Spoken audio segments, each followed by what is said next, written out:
Welcome to Kenton's videos. Enjoy the video. You start now, locate the remote and press the settings or SUB/CC key to open accessibility or caption options. If nothing appears, press home then settings and navigate to system about to confirm your model and firmware. This tells you which menu labels to expect. Once done, make sure the active input is the one showing subtitles, app, HDMI, or antenna, because subtitle controls are tied to the current source, so you edit the right stream. You now navigate the subtitle controls. Go to Settings Accessibility or Audio and Subtitles and locate Captions or Subtitles. Toggle them off.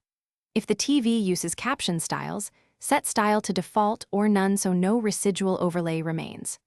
For streaming apps, you must open the video player's gear or CC icon and switch subtitles off there too, because apps often override global settings. Make sure to exit and reload the app so changes take effect, and check a different channel or input as a finish by restarting the TV to clear any lingering subtitle overlays.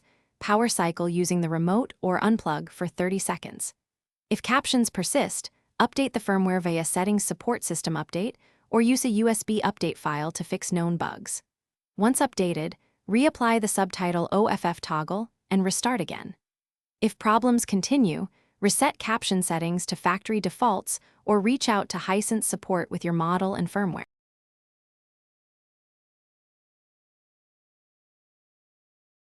Thanks for watching. Consider subscribing if we helped you.